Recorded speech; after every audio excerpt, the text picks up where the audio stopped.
वेद ज्ञानी भगवान की जय।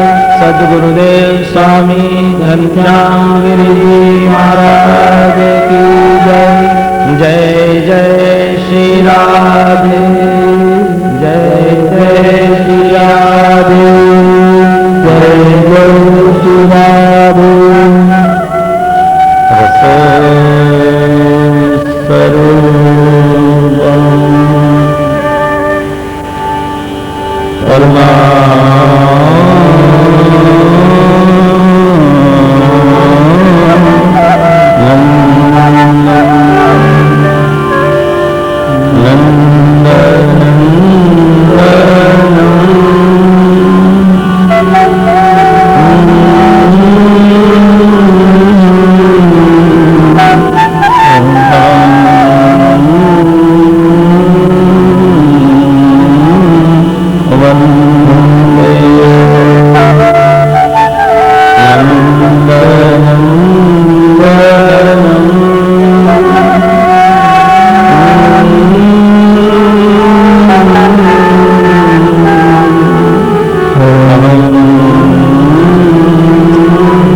पारायण आएंगे। मध्याह्न में हम लोगों ने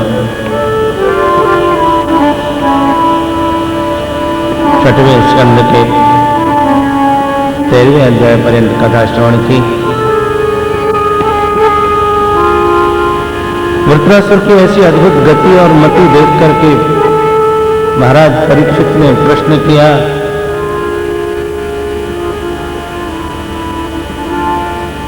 बड़े बड़े ऋषि मुनियों की, महात्माओं की, देवताओं की भी ऐसी मति और गति अंत समय में नहीं देखी गई। आखिर वृत्रासुर ने ऐसा कौन सा पुण्य किया था जो अंत समय में उसकी ऐसी दिव्य मति और ऐसी अद्भुत गति हुई। ध्यान देने योग्य बात है, गति का संबंध मति से है। सुमति तो सुगति, दुर्मति तो दुर्गति।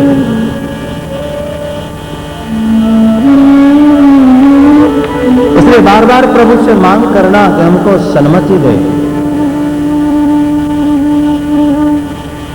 इसलिए पूज्य बापू ने,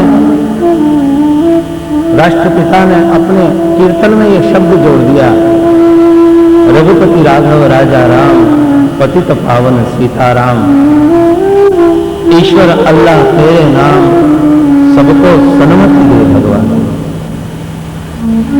सुमति तो सुगति, दुर्मति तो दुर्गति। और वो भी अंत समय में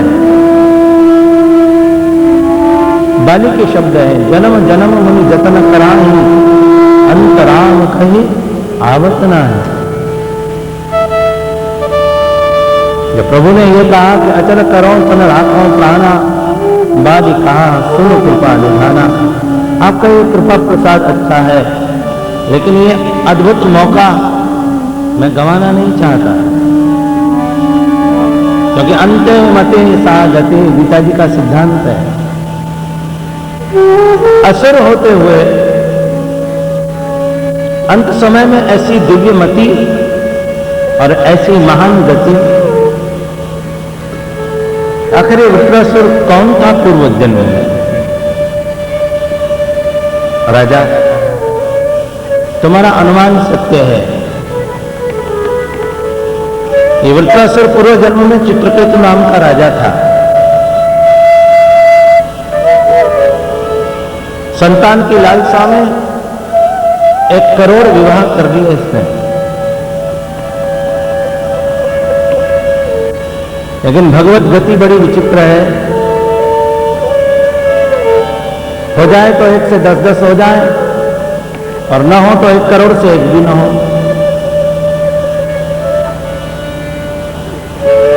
संतान नहीं हुई।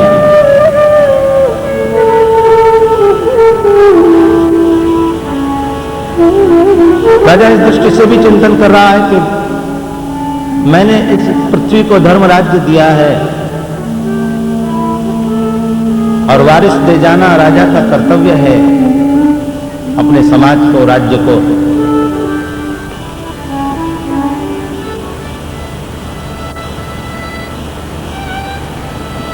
जो भी कोई महात्मा आते थे उनसे यही निवेदन करता था, मुझे संतान कैसे हो गई। संयोग से एक दिन उनके यहां महर्षि अंगिरा और नारद जी पधारे। उनके सामने भी यही निवेदन किया कि मुझे किसी तरह एक पुत्र रत्न प्राप्त हो जाए। महर्षि अंगिरा और नारद जी ने दोनों ने समझाया। राजा, वैराग्य ही सबसे बड़ा सुख है। पुत्र कोई सबको सुख देते हैं ऐसा नहीं है, लेकिन बात केवल सुख की नहीं है भगवान। मुझे प्रजा को राजा भी देना है। आप मुझे ज्ञान मत दीजिए, आप मुझे वैराग्य की बातें मत सुनाइए, आप मुझे पुत्र रत्न प्रदान करिए। समझ गए मुनि लोग? इस समय इसको ज्ञान नहीं बचेगा। जैसे आपको हमको नहीं पचता।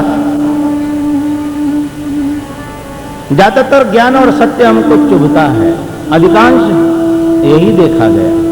क्योंकि अगर न चुभे तो हमारे जीवन में परिवर्तन कर देगा। काम दो ही हो सकते हैं, या तो ज्ञान हमको पच जाएगा और पच गया तो हमारे स्वभाव में, स्वरूप में, जीवन की शैली में परिवर्तन हो जाएगा।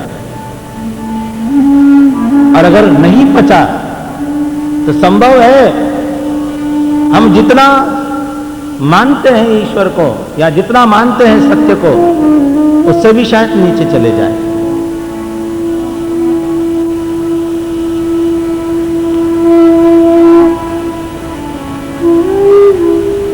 व्यक्ति अज्ञान के अंधकार में माया को ही ज्यादा स्वीकार करता है,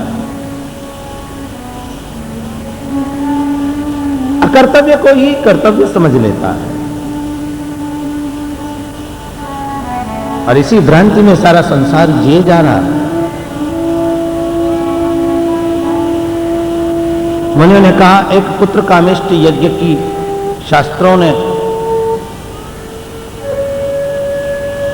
बड़ी सुंदर योजना रची है। अगर सांगोपांग ठीक उतर जाए ये यज्ञ,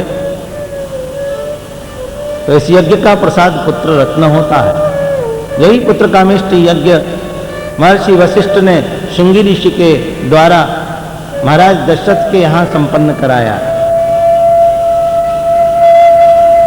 महर्षि अंगिरा ने और नारद जी ने विधिवत वैदिक मंत्रों से यज्ञ कराया। इनकी प्रधान रानी कृतद्युति ने प्रसाद पाया। यज्ञ का परिणाम आया। पटरानी कृतद्युति गर्भिणी हो गई। 9 मास परिपूर्ण हुए। बड़ा सुंदर पुत्र रत्न जन्मा। बालक का जन्म हुआ। पूरे नगर में क्या, पूरे देश में राजपुत्र के जन्म की बधाइयां बनने लगी। महाराज की खुशी का ठिकाना नहीं।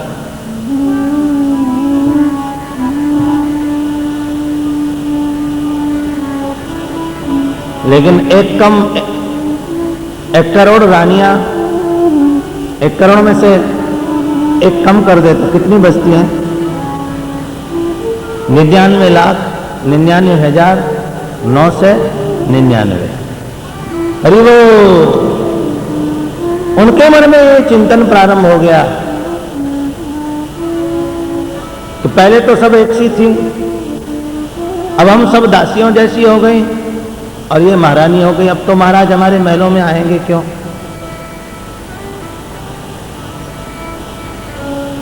सौतिया डाह के कारण इन रानियों के अंतःकरण में एक नई योजना जन्म लेने लगी। वात्सल्यमयी माता तो अपने पुत्र के लालन पालन में व्यस्त है।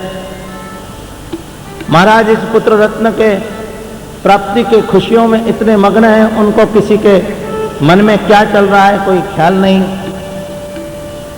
बालक अभी पालने में ही झूल रहा था। बड़े घरों में बालकों को संभालने के लिए धाय होती है।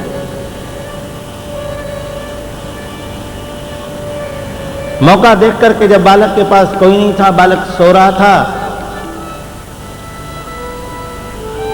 इन 99,99,999 रानियों ने जरा सी छोटी सी जान तो थी, जहर की कणी उसके जबान पर रख दी।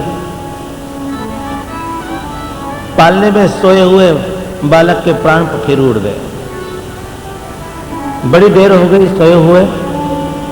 महारानी कुतुबुद्दीन ने कहा, दाएं से देखो तो सही, मेरा लाला बड़ी देर से सो रहा है, जगा नहीं, जरा देखो तो सही, मेरे लाला को जगाओ। लेकिन जैसे ही पालने के पास में गई है, धाय तो एकदम चीख पड़ी। महारानी अनर्थ हो गया। चीख सुनकर के महारानी भी दौड़ी, क्या हुआ? आपके लाल ने तो प्राण त्याग दिए। जरा सी जान विष के जरा से प्रभाव से चेहरा काला पड़ गया था, आंखें उलट गई थी। महारानी तो मूर्छित होकर के गिर पड़ी।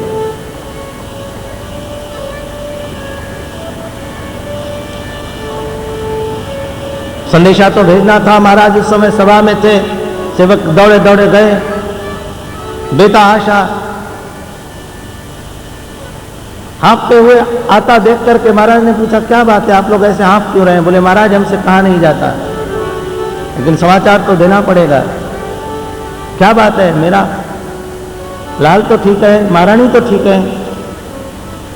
महाराज क्षमा करें, कठोर समाचार है। क्या बात है, बोलो। बोले, आपके प्राण प्यारे इकलौते बालक ने प्राण त्याग दिए। महाराज तो वहीं, क्योंकि बहुत दिनों बाद इकलौता लाल पाया था, इतने प्रयत्न से सिंहासन पर ही मूर्छित होकर के गिर पड़े। सेवक जैसे तैसे संभाल करके ले आए। पूरे राजमहल में शोक छा गया, सब रो रहे हैं, शोक की लहर छा गई है। महाराज बार बार छाती पीट पीट करके रो रहे हैं। महारानी छाती कूट रही है।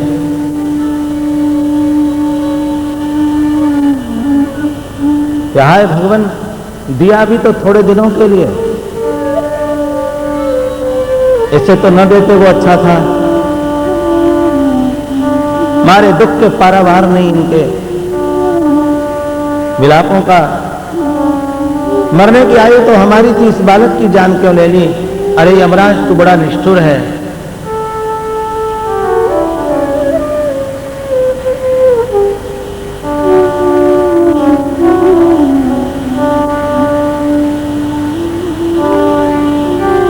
इतने में महर्षि अंगिरा और नारद जी पुनः पधारे। क्या बात है राजन, इतने शोकग्रस्त क्यों हो?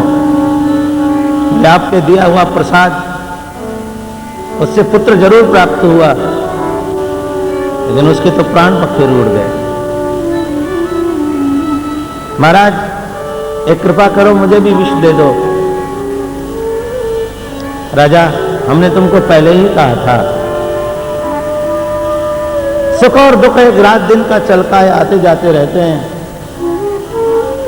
यहां न कभी सुख स्थिर रहा है, न दुख स्थिर रहा है। तुम व्यर्थ इस मोह के पाश को बांध करके दुखी हो रहे हो। ये तो जीतो जी के नाते हैं। जीव का आना जाना किसी के हाथ में नहीं होता है। महाराज की कुछ भी समझ में नहीं आता। राजन, इस सृष्टि का यही नियम है। जंगल में आग लगती है, न जाने कौन सी लकड़ी जल जाए, न जाने कौन सी लकड़ी बच जाए। पास की बच जाए, दूर की जल जाए, छोटी जल जाए, बड़ी रह जाए। ये तो कालाग्नि पूरे संसार को लपेटे हुए है। हम लोग निरंतर यही समझते हैं कि हमारी मृत्यु नहीं आएगी, हमारे लोगों की मृत्यु नहीं आएगी। अगर मृत्यु को निरंतर स्मरण रखें, तैयार रहें, तो हम कभी इस तरह शोकग्रस्त नहीं होंगे। निरंतर प्रतिपल जो व्यक्ति मृत्यु के लिए तैयार रहता है, वो सबसे बड़ा जगत का सयाना व्यक्ति है। कौन सी सांस अंतिम सांस होगी, न आपको पता है, न मुझे पता है, लेकिन फिर भी हम लोग इस तरह रह रहे हैं मानो हमारे घर में तो मृत्यु आने ही वाली नहीं। हमारे प्रियजन, हमारे स्वजन, हम सदैव अमर रहेंगे, लेकिन भरोसा एक पल का नहीं है, एक क्षण भर का भरोसा नहीं है।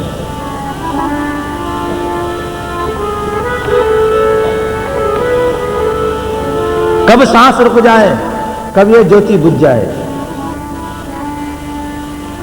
क्या भरोसा है इस जिंदगी का, क्या भरोसा है इस जिंदगी, क्या भरोसा है इस जिंदगी का, क्या भरोसा है इस जिंदगी का। सांस देती नहीं है किसी का, सांस देती नहीं है किसी का, क्या भरोसा है इस जिंदगी का, क्या भरोसा है इस जिंदगी का।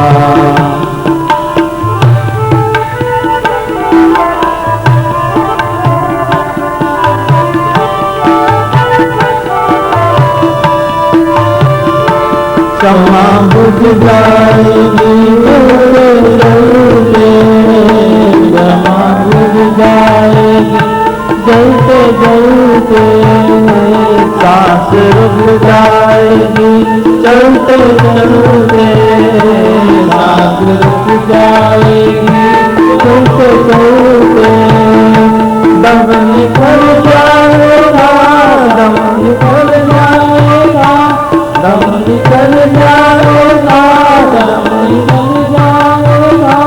दम निकल जाएगा, दम निकल जाएगा, दम निकल जाएगा, दम निकल जाएगा, दम निकल जाएगा, दम निकल जाएगा।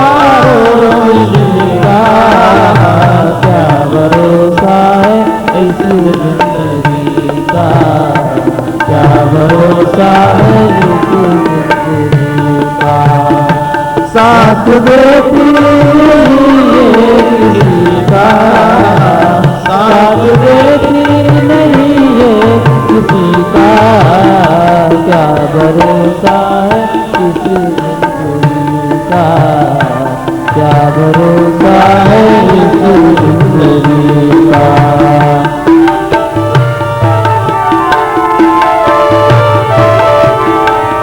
कब सांस निकल जाए, कब ये जलती हुई ज्योति बुझ जाए, पता नहीं। पल भर का पता नहीं, सामान्य 100 बरस का, पल की खबर नहीं, लेकिन रह रहे हैं संसार में ऐसे जैसे अमर पाठा खा के आए।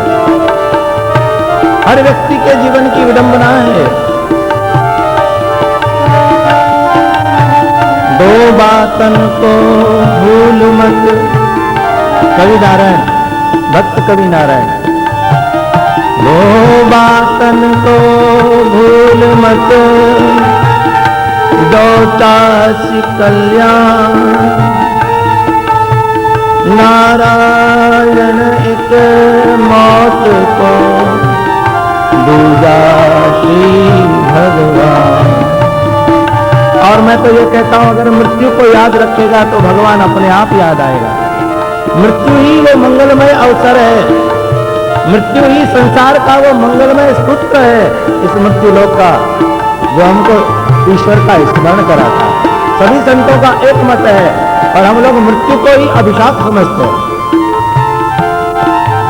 जरा सोचो, जगत में किसी की मृत्यु ना हो तो ये संसार कितना रहने लायक न रहे।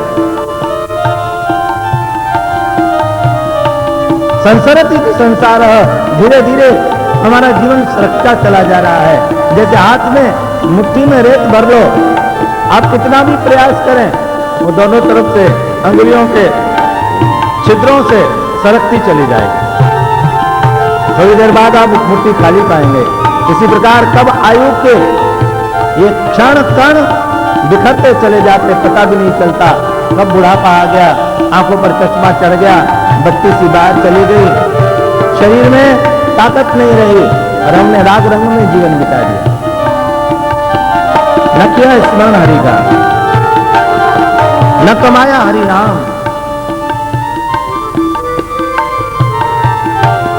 और ये आज की बात नहीं है, न जाने कितने समय से ये दुनिया इसी प्रकार चली आ रही है। सयाने वो हैं जो नाम का धन कमा लेते हैं।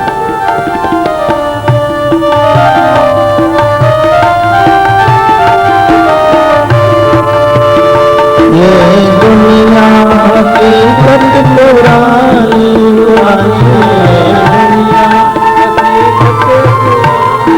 पुरानी दुनिया, हकीकत पुरानी पुरानी दुनिया है, चलते रहना है इसकी रवानी रवानी, चलते रहना है इसकी रवानी।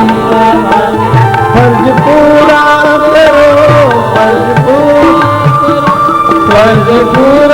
करो, फर्ज पूरा करो, फर्ज पूरा करो,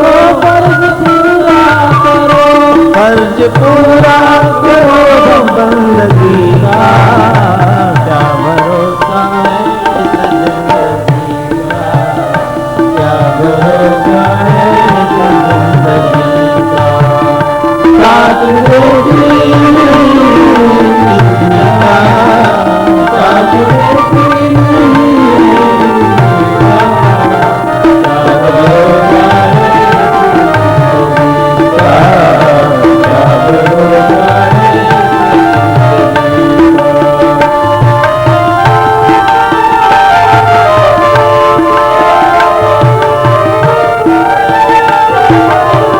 संसार में जीवन जी के जरूर चले जाओगे और मृत्यु अटल सत्य है। तो फिर क्या करना चाहिए? एक ही फर्ज है मानव जीवन का, बंदक जी करे सो बंदा, कर बंदे तू बंदगी। जिसने तुझे जन्म दिया, जिसने तुझे ये मानव शरीर दिया, तो प्रभु की आराधना कर, उसकी प्रार्थना कर, उसकी उपासना कर। ये एक एक पल मिला है केवल प्रभु की उपासना के लिए, विषयोपभोग के लिए नहीं। ये खाना पीना, सोना जागना, संतानोत्पादन करना तो कुकर और सुकर भी वैसा ही करते हैं जैसा हम सब करते हैं। शेर भी गुफाओं में रह लेते हैं, तूने बिल्डिंग बना ली तो क्या बड़ी बात। भूखे वो भी नहीं सोते हैं। परमात्मा सबको भूखा नींद से उठाता जरूर है लेकिन सुलाता किसी को भी नहीं। ये तेरी भूल है कि मैं जगत को पाल रहा हूं, मैं बच्चों को पाल रहा हूं, मैं दुनिया चला रहा हूं। न जाने कितने जीवों का नित्य संरक्षण हो रहा है, नित्य वर्धन हो रहा है, नित्य पालन हो रहा है। इसी का नाम आस्तिकता है। सृष्टि को सृजन करने वाला, पालन करने वाला और अंत में विलय करने वाला परमात्मा है। यहीं से तो कथा प्रारंभ हुई है। सच्चिदानंद रूपाय विश्वोत्पत्त्यादि हेतवे तापत्रय विनाशाय श्री कृष्णाय वयं नमः। फर्ज पूरा करो, फर्ज पूरा करो, फर्ज पूरा करो, फर्ज पूरा करो, बंदगी का क्या भरोसा है इस जिंदगी का, क्या भरोसा है इस जिंदगी का, क्या भरोसा है इस जिंदगी। कितना दो अपने मन को, मन का वैराग्य पुष्ट हो गया तो ज्ञान दिख जाएगा अंतःकरण में।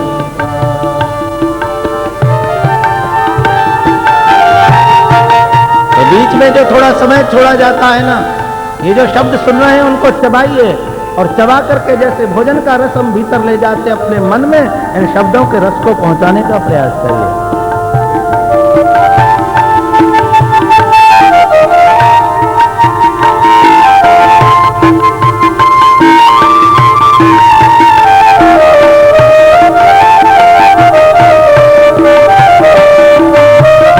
हमारे शरीर भले चले जाएंगे, लेकिन हमने अगर प्रेममय भक्तिमय जीवन जिया होगा, ऐसे व्यक्तित्व अमर हो जाएंगे। तुलसी अमर हो गए, मीरा अमर हो गई, सूर अमर हो गए, सिंध के संत कंवरराम अमर हो गए, क्योंकि उन्होंने भगवत के भक्ति का अद्भुत जीवन जिया, भक्तिमय जीवन जिया, त्यागमय जीवन जिया। जो करने आए थे वो किया।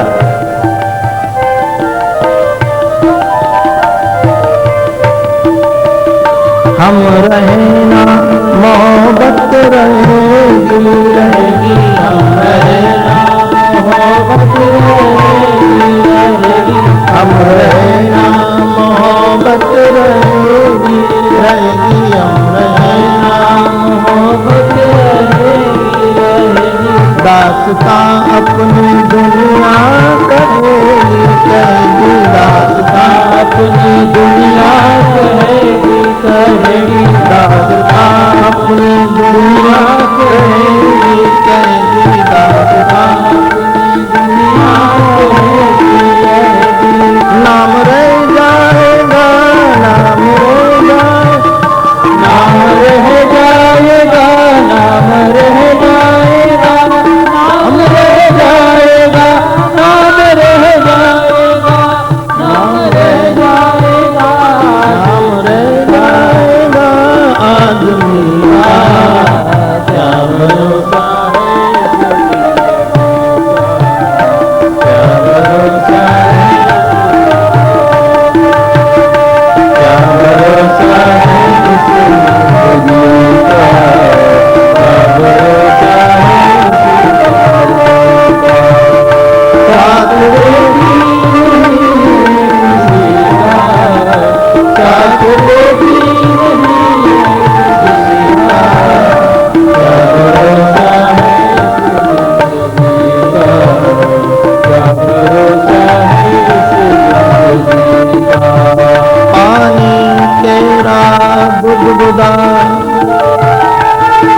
महापुरुषों के एक एक शब्द वैराग्य प्रद है। पानी तेरा बुदबुदा असमानुष की जा,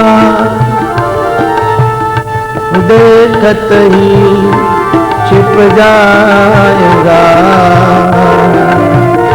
जो तारा हवा और पानी के संयोग से एक बुदबुदा तैयार होता है, थोड़ी सी यात्रा करता है और छूट जाता है। जरा ब्रह्मा और इन महर्षियों की आयु से देखो हमारी आयु कितनी है।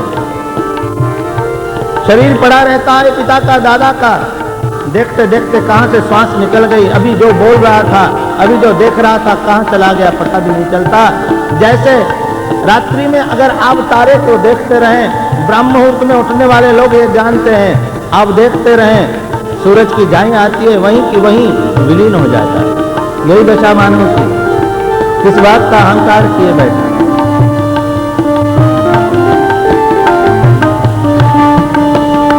नाम रहेगा अगर तूने सत्कर्म किए होंगे, नाम रहेगा अगर तुझे भजन किया होगा, नाम रहेगा अगर तूने प्रभु का स्मरण किया होगा।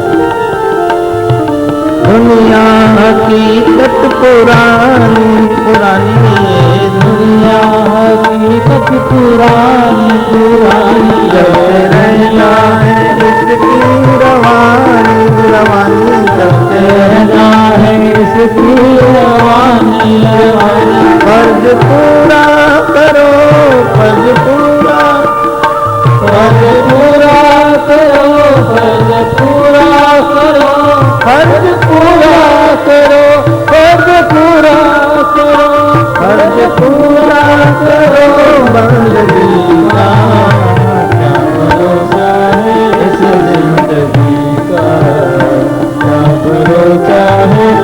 जिंदगी का, क्या भरोसा है इस जिंदगी का, क्या भरोसा है इस जिंदगी का।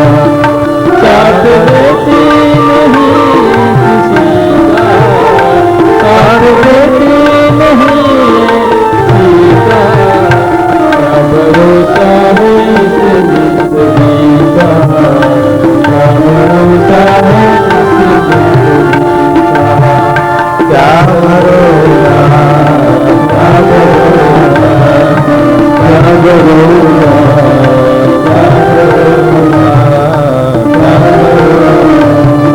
क्या भरोसा, क्या भरोसा, क्या भरोसा है उस जिंदगी का, क्या भरोसा है उस जिंदगी। बहुत समझाया लेकिन राजा की समझ में नहीं आया। ठीक है राजा, हम उस जीव को ही बुला लेते हैं जिसको तुम अपना पुत्र मानते हो, तुम उससे सामने बात कर लो। तपस्वी महापुरुष थे, जिस बालक की मृत्यु हुई थी उसके जीव का आह्वान किया। हालांकि अभी अवस्था उसकी बोलने के लायक नहीं थी शरीर के अनुसार, लेकिन ये मर्यादाएं तो माया की हैं। माया की मर्यादा तो यह भी है, एक बार मरा हुआ व्यक्ति फिर जीवित थोड़ी होता है। उस बालक में जीव आया। महर्षि अंगिरा ने कहा, बालक, ये तुम्हारे माता पिता तुम्हारे वियोग में रो रहे हैं, तुम इनको छोड़ के कहां चले गए? जीव बोला, किस जन्म के माता पिता? बोले, जो शरीर पड़ा हुआ है। बोले, तो इन्होंने शरीर को जन्म दिया होगा, मुझे थोड़ी। मैं तो पहले कहीं और था, जितना मेरा प्रारब्ध था मैं आया यहां, मेरा प्रारब्ध पूरा हो गया, अब आगे चला गया। लेकिन इतनी छोटी आयु क्यों तुम्हारी? बोले, मेरा अपना कर्म है। बोले, ऐसा कौन सा तुम्हारा कर्म है जो इतनी जल्दी तुमको शरीर छोड़ना पड़ा?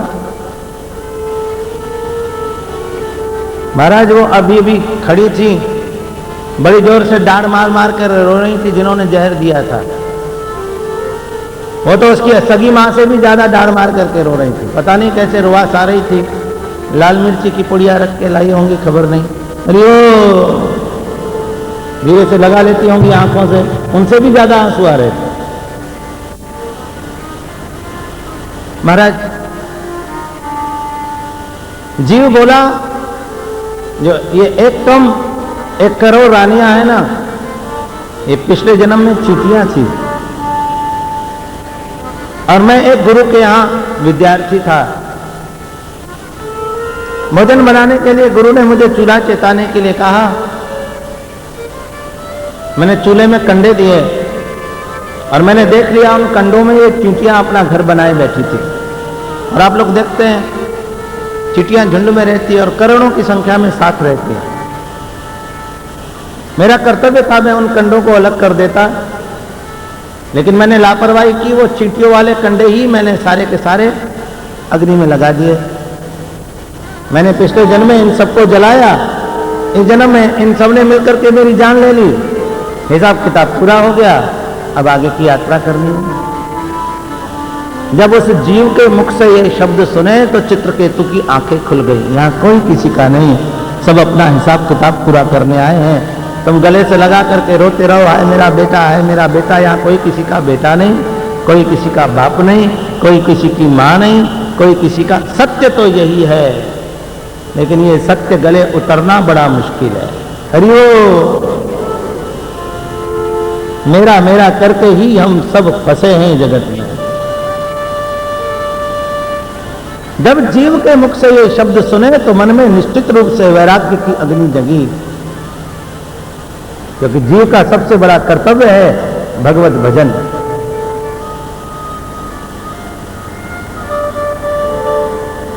नारद जी के चरणों में प्रणाम किया, भगवान अब मुझे ऐसा कोई मार्ग बताइए ताकि मेरी मुक्ति हो जाए। हाँ राजा, अब आए हो ठीक रास्ते पर। तुम्हारी निष्ठा किसमें है? शंकरशरण देव में। उनका मंत्र दिया, दीक्षा दी, ऐसा तप किया कि ये राजा सिद्ध हो गया, विद्याधर का शरीर उसको प्राप्त हो गया।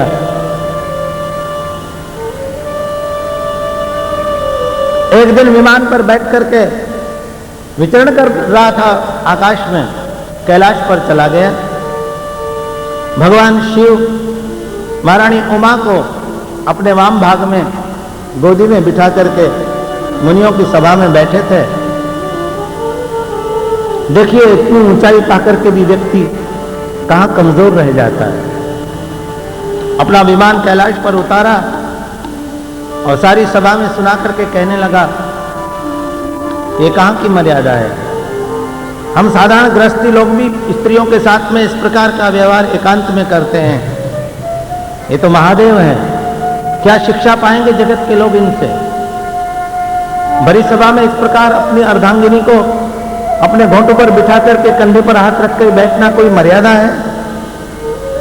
भगवान शिव मस्तक नीचे करके मुस्कुराते रहे, कुछ नहीं बोले। लेकिन माता पार्वती को सहन नहीं हुआ। ये इतने बड़े बड़े ऋषि मुनि, ये ज्ञानी नहीं है, सब अज्ञानी है, एक तो ही ज्ञानी पैदा हुआ है। तो क्या जाने भगवान शिव की महिमा को, शिव और शक्ति के स्वरूप को। मूर्ख, किसने तुझे विद्याधर बना दिया? जा तू असुर हो जा। पलट करके वो भी दे सकता था माता जी को शाप, लेकिन एकदम उसकी आंखें खुल गईं। आखिर नारद जैसे गुरु का शिष्य था। मां पार्वती से क्षमा याचना की, असुर तो तुझे बनना पड़ेगा, देववाणी कभी झूठी नहीं होती, लेकिन तुझे इस जन्म के भजन के प्रताप से भगवान के स्वरूप का, भगवान के ज्ञान का विस्मरण नहीं होगा, तेरा अंत में उद्धार हो जाएगा। राजा इसी के कारण वृत्रासुर को असुर योनि प्राप्त होने के बाद भी स्मृति बनी रही उस ज्ञान विज्ञान की, और बस इसके बाद उसकी मुक्ति हो गई। इसके बाद अदिति और दिति के संतानों का वर्णन किया है, मरुदगणों की उत्पत्ति का वर्णन किया है। महारानी दति ने एक बार बहुत सेवा करके कश्यप जी को राजी कर लिया। कश्यप जी ने कहा, देवी वरदान मांगो। बोले, भगवान आप वचन दीजिए, जो मैं मांगू वो मिले। ऋषि बहुत प्रसन्न होकर के वचन देते हैं। बोले, तो एक ही वरदान दीजिए, मुझे ऐसा पुत्र हो जो इंद्र का वध करे। अब इंद्र भी कश्यप जी के पुत्र। बस दिति और अदिति में यही अंतर है। दिति अपने पुत्रों का भला चाहती है, साथ में सौत के पुत्रों का बुरा चाहती है, लेकिन अदिति अपने पुत्रों का भला जरूर चाहती है, लेकिन सौत के पुत्रों का बुरा कभी नहीं चाहती। दर्शनीय बात है और ये प्रसंग प्रमाण है। ऋषि कहने लगे, हाय हाय, मैं क्यों किसी स्त्री की बात में आ गया? इनका हृदय बड़ा कठोर होता है। मुख में मीठी वाणी होती है, दिखने में बड़ी सुंदर होती है, लेकिन हृदय इनका विष से भरा होता है। अब वचन दे चुका हूं, क्या करूं? लेकिन देवी, इसके लिए तुमको व्रत करना पड़ेगा। पुंसवन व्रत बताया 1 वर्ष का, और बड़े नियम साथ में बता दिए। मिथ्या भाषण नहीं करना, किसी पापी का मुख नहीं देखना, संध्या काल में नहीं सोना, दक्षिण दिशा की ओर पांव करके नहीं सोना, बिना हाथ मुंह धोए नहीं सोना। दिति के गर्भ में बालक पलने लगा। इंद्र को पता चल गया कि मेरी मौसी और मेरी माता ने, मौसी भी है, सौतेली माता भी है, मुझे मारने के लिए एक पुत्र उत्पन्न करने की प्रतिज्ञा की है। इंद्र रूप बदल करके सेवा में आ गया। अब नित्य प्रति का जो पूजन यजन करना था, उसके लिए सेवक तो चाहिए था। फूल ले आता था, हवन के लिए लकड़ियां ले आता था, घर की झाड़ू बुहारू लगा देता था। एक दिन इनसे भूल हो गई, 9 मास परिपूर्ण होने को आ रहे थे। संध्या के समय बिना हाथ पांव धोए दक्षिण की ओर पांव करके आलस्य के कारण माता सो गई। 3 गलतियां एक साथ हो गई। इंद्र को मौका मिल गया, देव शरीर तो है ही, सूक्ष्म रूप धारण करके गर्भ में प्रवेश कर गया। उस गर्भ के 7 टुकड़े कर दिए, लेकिन चूंकि वो गर्भ भी व्रत और तपस्या से निर्माण हुआ था, 7 टुकड़े करते ही 7 बालक बन गए। इंद्र तो घबरा गया, मैं तो एक को मारने आया था, ये तो 7-7 हो गए। अरे वो इंद्र ने एक एक के 7-7 टुकड़े कर दिए, तो हो गए 7-7 49। बोले तो सेना बढ़ती जा रही है। और इतने में ही गर्भ का समय आ गया। 49 वो और 50वां इंद्र, सबके सब माता अदिति के गर्भ से जन्म ले, माता अदिति के गर्भ से जन्म ले। लेकिन बाद में कश्यप जी ने समझाया कि दिति का चूंकि व्रत भंग हो गया है, मैंने कहा था अगर व्रत भंग हो गया तो वो इंद्र के शत्रु नहीं मित्र बन जाएंगे। व्रत करने के कारण कुछ दिति की भी वृत्ति इतने दिनों में पवित्र हो गई थी। दिति ने सबको आशीर्वाद दे दिया, वो बजाय दैत्य होने के देवता बन गए। यही 49 मरुद्गण हुए। और इसी अध्याय पर ये 6वां स्कंद श्री सुखदेव जी ने विराम किया है। बोले भक्त वत्सल भगवान। अब बड़ा पावन चरित्र, प्रहलाद चरित्र प्रारंभ होने जा रहा है। कुछ चरित्र श्रीमद् भागवत के ऐसे हैं जिनके श्रवण के लिए बड़े लालच रहते हैं श्रोता लोग। अब लगभग ऐसी ही प्रसंग, वैसे तो एक एक शब्द ब्रह्म है भागवत का। प्रहलाद चरित्र, बलि चरित्र, कृष्ण जन्म, बाल कृष्ण की लीलाएं, बड़े लालच रहते हैं श्रोतागण।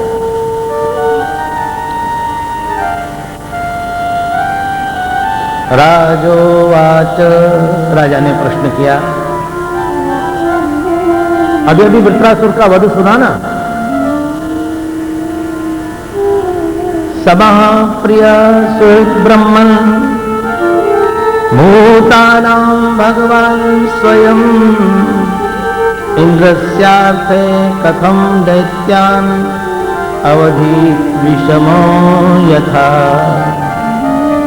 भगवान एक बात बताएंगे, परमात्मा सम है? बोले हाँ बराबर। सबके सुहृद हैं?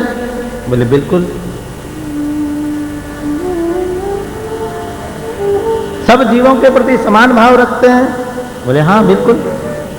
फिर मेरा प्रश्न है, इंद्र का पक्ष लेकर के बार बार दैत्यों को मारते क्यों हैं? जब दैत्य भी उनके पैदा किए हुए, देवता भी उनके पैदा किए हुए, तो फिर इंद्र का पक्ष लेकर के बार बार क्यों मारते हैं? दैत्यों का वध क्यों करते हैं? ये जगत में विषमता क्यों दिखाई देती है? श्री शुक उवाच साधु पृष्ठम महाराज हरेश्चरितम अद्भुतम। महाराज कह रहे हैं यहाँ महाराज, कई जगह वत्स भी कहा है। छोटे को जब बड़ा कहा जाता है ना तो व्यंग में कहा जाता है। बच्चा किसी बात की हट करता है कि नहीं ये वस्तु मुझे चाहिए, मैं अभी स्नान करूंगा, मैं ये वाला कपड़ा पहनूंगा, तो माता पिता आखिर में क्या कहते हैं, परेशान हो गया, अच्छा मेरे बाप तुझे जैसे जचे वैसे कर। अब बाप तो नहीं है तो बेटा। साधु पृष्ठम महाराज, राजा हो आखिर, जो चाहे पूछ सकते हो। हरेश चरितम अद्भुतम, भगवान के चरित्र बड़े विचित्र हैं। ये सतोगुण, रजोगुण और तमोगुण, ये तीनों ही भगवान की लीलाएं हैं। जब सत्व की वृद्धि होती है तब देवता बढ़ते हैं, रज की वृद्धि होती है तब मानवों की वृद्धि होती है, और तमोगुण की वृद्धि होती है तब दैत्यों की वृद्धि होती है। ये अपने अपने कर्मानुसार ये सब समय समय पर बढ़ते और घटते हैं, इसमें भगवान का कोई भेदभाव नहीं है।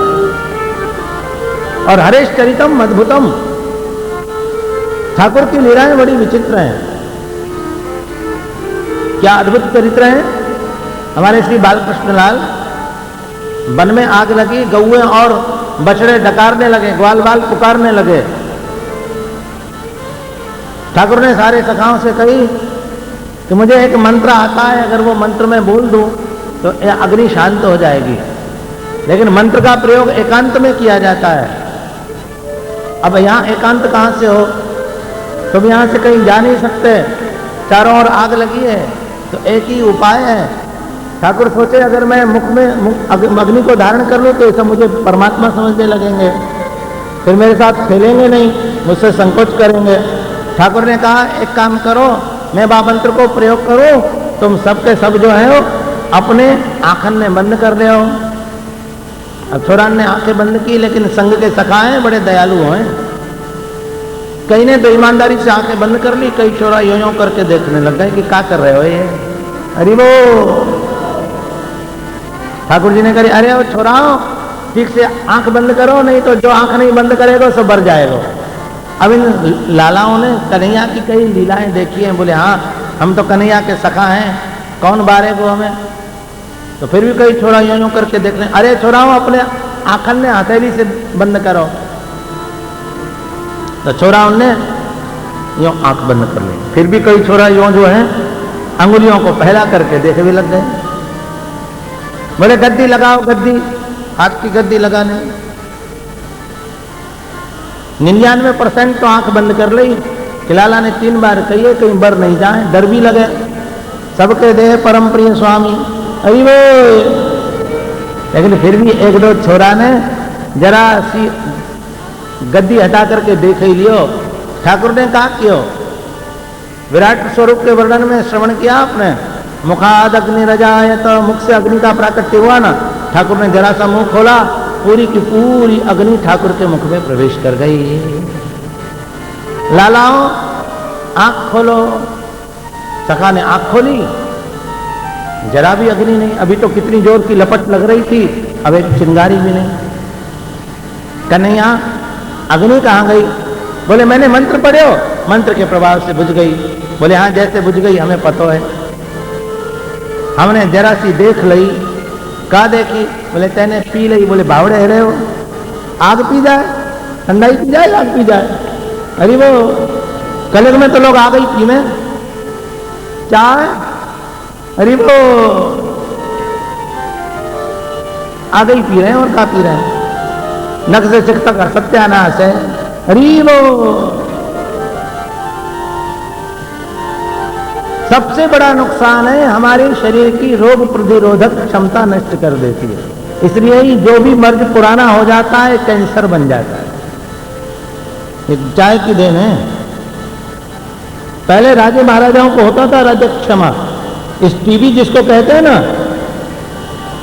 इसका नाम ही हमारे यहाँ संस्कृत में शास्त्रों में राजक्षमा है, क्योंकि व्यभिचारी होते थे, खाते थे, पीते थे। इस रोग का नाम था राजक्षमा। आज घर घर देख लो, अब तो सबका बाप आ गया एड्स, इलाज भी नहीं ढूंढे मिल रहा, लेकिन ऐमाल नहीं छोड़ सकते हम। अरे वो कितने लोगों ने तो जीवन की प्रेस्टेज बना ली। होता हो होता, यहां वैरागी की बात करेंगे, ले खाओ पियो मौज करो, मरना तो एक दिन है ही। ले अरे वो eat drink and B Mary, क्या ढिकर ढिकर के मरे।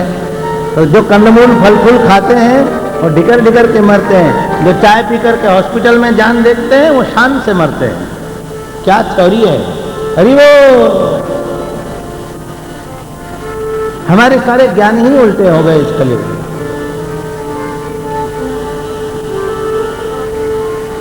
मेरे लाला आज तो चल के मैया से कहेंगे कि मैया या लाला से सावधान लीजो, काऊ दिना चूल्हे के आंचे पी गए तो बिना रोटी नहीं के रह जाएगी। बोले मैया सांचे ही नहीं आवेगी, मैया सच नहीं मानेगी तुम्हारी बात। बोले हमें 10 छोरा मिलकर के जाएंगे तो भी सच नहीं मानेंगे। बोले जाके देख लो। बोले अच्छो अच्छो, बात सुन गई।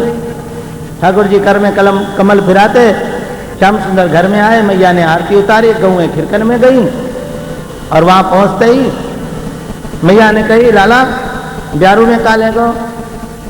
बोले मैया आज और को इच्छा ना है, दूध दे दे। बोले अभी ले, तोते ज्यादा थोड़ी है। पद्म गंदा गऊ को दूध चूल्हा पे उठा के थोड़ी सी मिश्री मिला के लाला के आगे सोने के कटोरा में धर दिया। लाला जल्दी से पी ले। मैया ने थोड़ा ठंडो भी कर दियो पंखा लगा के, हाथ को पंखा, ये पंखा तो है ना है। अरे वो यहाँ मैं देखता रहता हूँ, माताएं आती हैं, पंखा कहाँ है, वहीं बैठे। अरे वो गर्मी लगे महाराज, सांस उखड़े।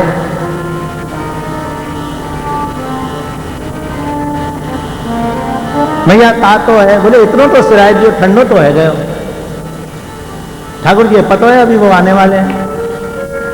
इतने में छुरा आ गए, मैया मैया मैया। बोले हाँ क्या बात है?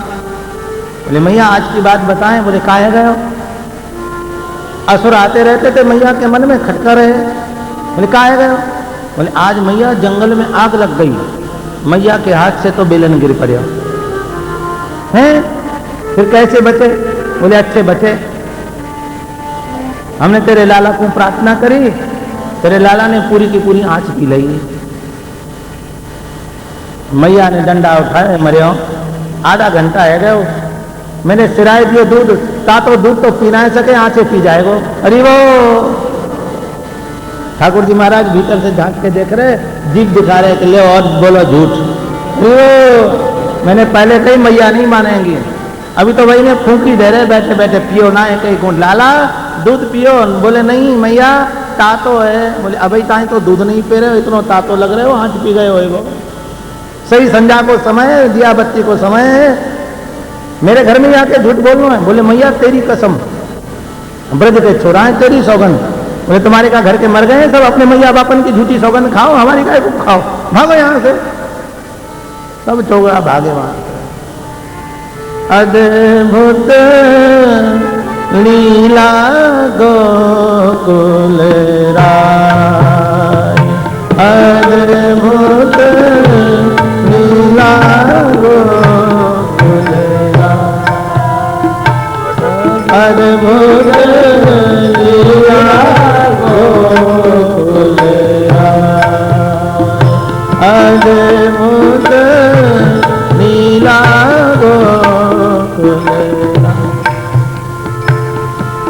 दावानल को पान कीनो, दावानल को पान कीनो, पीवत दूध सिराए, पीवत दूध सिराए, अद्भुत लीला गोकुल राय, अद्भुत लीला गोकुल राय, अद्भुत लीला गोकुल राय, अद्भुत लीला गोकुल राय, अद्भुत लीला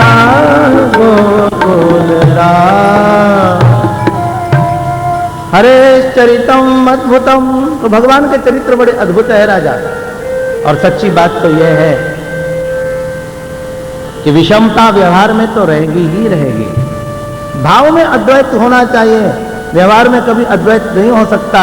घर में पत्नी भी रहती है, घर में पुत्री भी रहती है, घर में माँ भी रहती है, तीनों ही स्त्रियां हैं, लेकिन पुत्री से, पत्नी से और माँ से एक साथ व्यवहार नहीं किया जा सकता। माँ के पांव छुए जाएंगे, पत्नी के पांव छुए जाएंगे। अब आजकल के लोग छूते हों, आप लोग तो मुझे पता नहीं। अरे वो आजकल तो छिवाए नहीं पान। पुत्री को आशीर्वाद दिया जाएगा, विदा किया जाएगा, माँ के पांव छुए जाएंगे। अरे व्यवहार में भेद तो माँ भी करती है।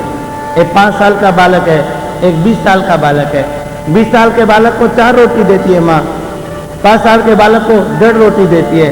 20 साल का बालक कभी 3 खाता है तो पूछती है क्या बात है, भूख नहीं लगी ठीक से। और 5 साल का बालक अगर थोड़ा ज्यादा खाता है तो आंख दिखाती है, पेट खराब हो जाएगा। है दोनों में प्रेम। व्यवहार में भेद दिख रहा है, उसको ज्यादा दे रही है, उसको कम दे रही है। उसके लिए कम ही अच्छा है, उसके लिए ज्यादा ही अच्छा है। 20 साल का जवान ठीक से खाएगा नहीं तो कैसे उसकी वृद्धि होगी? कैसे काम करेगा? भाव का अद्वैत हो सकता है, क्रिया में अद्वैत नहीं हो सकता राजा। और जो प्रश्न तुमने मुझसे किया है ना, यही प्रश्न एक बार महाराज युधिष्ठिर ने, तुम्हारे दादा ने नारद जी से किया था। कब की बात है? बोले जब भरी सभा में शिशुपाल ने भगवान श्री कृष्ण को गालियां सुनाई राजसूय यज्ञ में, प्रथम पूजा की गई गोविंद की, शिशुपाल से सहन नहीं हुआ, बड़ी सभा में गालियां सुनाने लगा। भीमसेन ने तो गदा उठा ली हाथ में कि हमारे पूज्य, हमारे श्रद्धेय श्री कृष्ण को इतने शब्द सुनाएगा, वो भी हजारों लाखों लोगों के बीच में। लेकिन युधिष्ठिर जी ने हाथ पकड़ लिया, देखो कृष्ण क्या कर रहे हैं। भगवान श्याम सुंदर वहीं पूजा की थाली रखी थी, हाथ में चावल लेकर के एक एक चावल थाली में छोड़ते जा रहे थे। युधिष्ठिर महाराज धीर गंभीर है, देखो ठाकुर कुछ गिन रहे हैं लगता है। मैं कभी कभी विनोद में कहता हूं, मेरी इच्छा होती है ठाकुर जी से पूछूं, महाराज कौन सी भाषा में गिनती गिन रहे थे? संस्कृत में, हिंदी में कि अंग्रेजी में? क्योंकि आजकल तो किसी भी बच्चे से पूछो 1 2 3 4 नहीं निकलता, 1 2 3 4 5 6 7 8 9 यहां से शुरू होता है। अरे वो,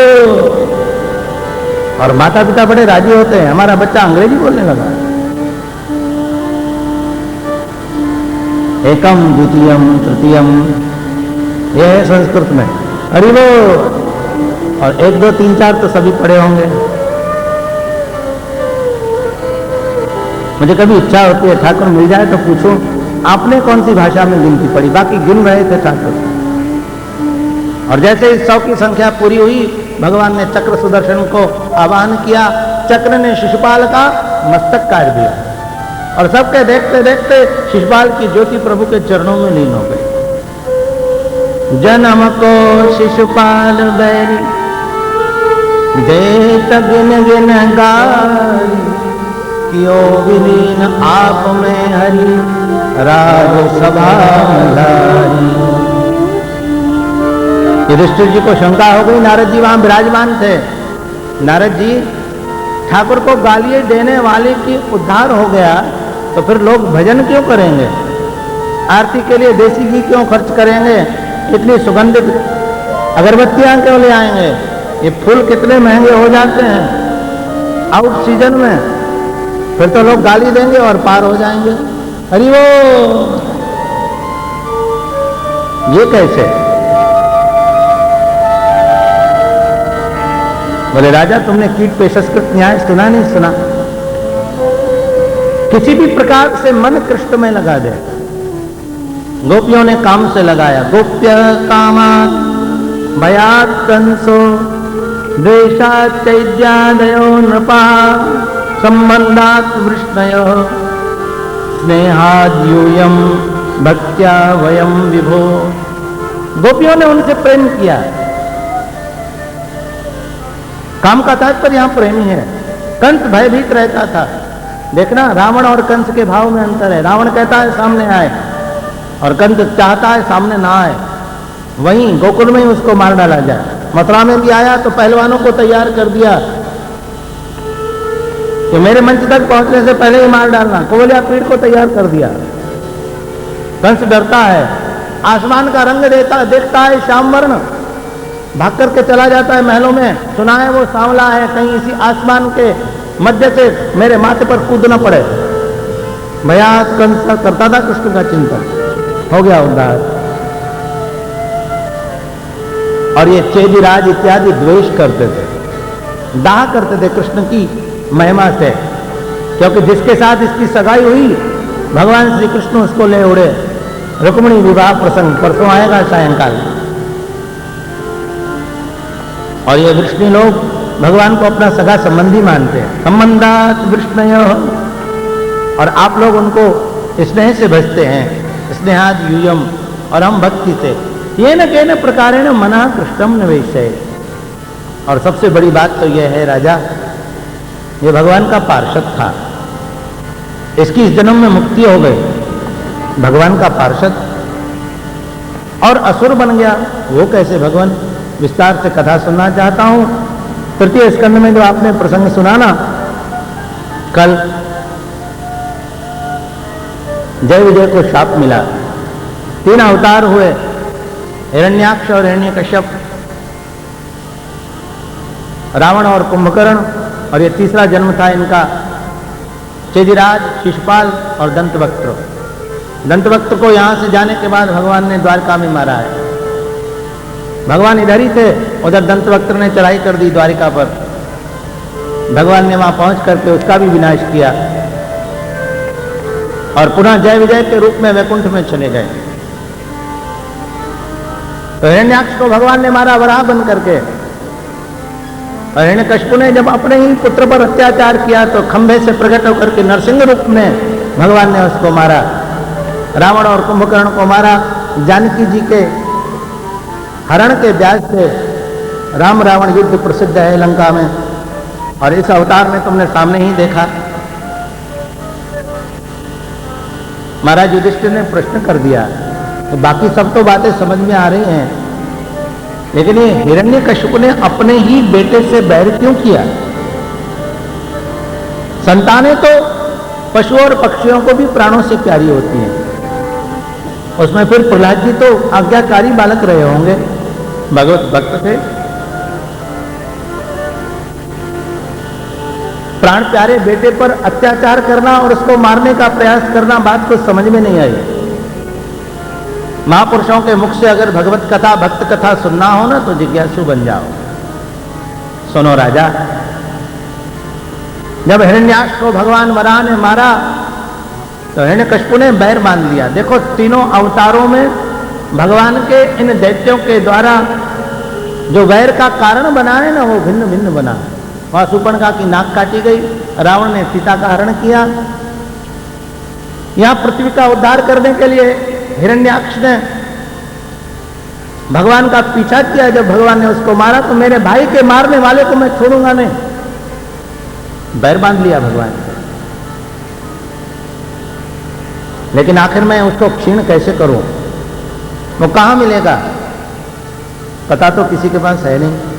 हिरण्यकश्यप ने यही सोचा, मैं अगर देवताओं की पिटाई करूं, देवता दुखी हो जाएं तो उसको आना पड़ेगा। लेकिन इन देवताओं को दुखी करने के लिए थोड़ी तपस्या करना आवश्यक है। थोड़ा तपः संचय कर लो, और तप करने के लिए मंदराचल पर चला गया। कठोर तप करने का निश्चय किया।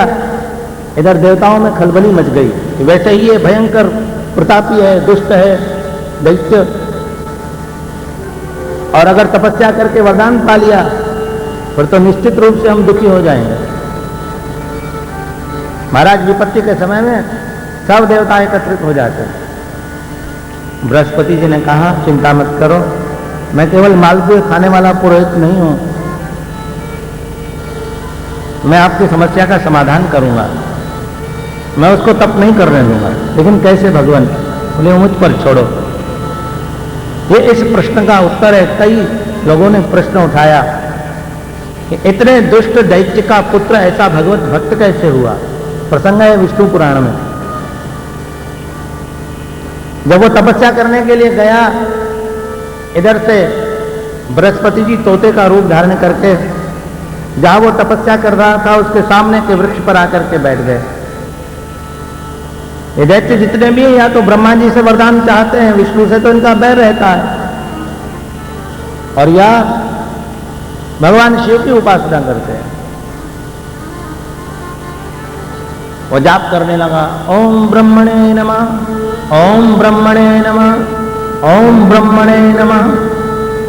बृहस्पति जी तोता बन के आए थे, सामने से बोलने लगे, ओम नमो नारायणाय, ओम नमो नारायणाय, ओम नमो नारायणाय। अब जब तक वृत्ति एकाग्र न हो, जाप का कोई फल नहीं होता। समझ गया हिरण्यकश्यप ये देवताओं का षड्यंत्र है, तोते को उड़ाने लगा। अरे दुष्ट, क्यों मेरे पीछे पड़ा है? बृहस्पति जी तो आए ही थे, वो भी दृढ़ प्रतिज्ञा है। वो फिर आंख बंद करके जाप करने लग जाए, तोता फिर उड़ के आ जाए। ओम नमो नारायण, ओम नमो नारायण, बृहस्पति ब्रह्मणे नमः, ओम ब्रह्मणे नमः, दोनों मंत्र टकराने लगे। ओम नमो नारायणाय, ओम नमो नारायणाय। वृत्ति न लगे तो जाप का कोई अर्थ नहीं। आखिरकार परेशान हो गया है, बोला लगता है आज का मुहूर्त कुछ ठीक नहीं है, आज छुट्टी का दिन है, छुट्टी ही करो। अरे वो फिर कोई दूसरा मुहूर्त देख के आएंगे। लौट के घर आ गया। कयाधु ने देखा मेरे पति बड़े दृढ़ प्रतिज्ञ हैं, क्या कारण है, अपना कार्य पूरा किए बिना ही लौट आए। लेकिन असुरपति है, क्रोधी आदमी के अगर मन की बात निकालनी हो ना तो क्या है कि सीधे सीधे नहीं पूछना चाहिए। पत्नियों को पति से मूड देख के बात करनी चाहिए भाई। आजकल जो घर में ज्यादातर झगड़े होते हैं उसका एक ही कारण है, ये मूड देखने की कला सब में नहीं है। चाहे जो प्रस्तुति दे दी जाती है तो कभी कभी दो चार हाथ पड़ जाते हैं। अरे वो आजकल ज्यादातर तो परिस्थिति उल्टी दिखती है मुझे। मैं न जाऊं इसमें आपके घर की पीड़ाएं हैं। मैं थोड़ा भी बोलता हूं तो लगता है लोग सोचेंगे क्यों महाराज स्वयं विरक्त है, हमारे घर की पीड़ाओं को क्यों कुरेदते हैं, हमारे हरे जख्मों को क्यों कुरेदते हैं बार बार। अरे वो हमारे साथ महाराज को भगवान की कथा कहनी चाहिए। मैं भगवान की कथा ही कहने जा रहा हूं, तुम्हारी पीड़ा तुम भोगो।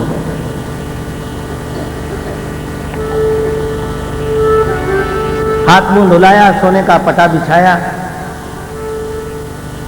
और अगर पति के पेट की बात निकालनी हो ना, आपके लिए बोल रहा हूं, तो जरा स्वादिष्ट भोजन बनाना।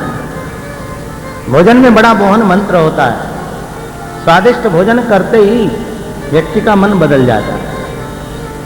और खास तौर से वो डिश बनाना जो उनको पसंद हो।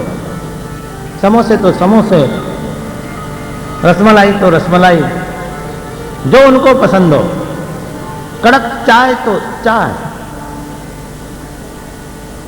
पीते भी हैं लोग, वो भी कड़क कहते हैं, जरा 2 चम्मच डालना।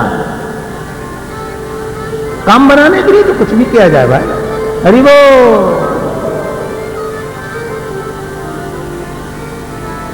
मालपुए, खीर, तस्मई बनाए, मिर्ची की पकौड़ी बनाई। असुरों को ऐसे ही भोजन पसंद है। सूसू भी करते जाएंगे, खाते भी जाएंगे, मजा आता है उन्हें। चटनी, पकौड़ी।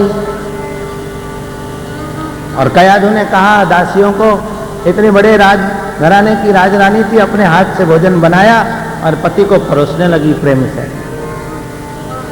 और जब देखा थोड़े मालपुए खा करके, खीर पूड़ी खा करके, अब जरा चेहरा बदल गया। मन का भाव बदल जाता ना तो चेहरे पर पता चल जाता। अरे वो त्रस्त होके तो आया था, पंखा जलती हुई धीरे धीरे पूछ बैठी कि आपके जैसे जो प्रतापी दृढ़ प्रतिज्ञ व्यक्तित्व होते हैं ना, वो किसी काम के लिए जाते हैं तो मैंने ऐसा सुना है काम किए बिना कभी लौटते नहीं हैं। आज मन में ऐसा क्या हो गया? आप तो तपस्या करने गए थे, फिर भी डर लग रहा था, लौट के आना कैसे हो? अरे आपकी पकौड़ी समाप्त हो गई, अभी जरा पकौड़ी ले आती हूँ। झट से दौड़ के चौके में गई, आधी बात रख करके पकौड़ी परोस दी और मीठी मीठी चटनी परोस दी। उसने चटकारा लिया, एक मिर्ची का पकौड़ा खाया और हंसने लगा। बोले देवी क्या बताऊं? अरे वो बोले एक बात बताओ, पकौड़ी कैसी बनी है? बोले वाह, मजा आ रहा। मिर्ची की पकौड़ी। बोले देवी बात यूं हुई, मैं तो ब्रह्मा जी के मंत्र का जाप कर रहा था और मुझे पता है देवताओं का भेजा हुआ ही होगा। एक तोता सामने के पेड़ के ऊपर आकर के बैठ करके बोलने लगा, ओम नमो नारायणाय, ओम नमो नारायणाय, ओम नमो नारायणाय। मैं ब्रह्मा जी का मंत्र जपूं, वो मेरे शत्रु का नाम जपने लगा। देवी कयाधु मनी मन भगवान का भजन करते थे। आज बड़ी आनंदित हो गई कि आज मेरे पति के मुख से नारायण का नाम निकल रहा।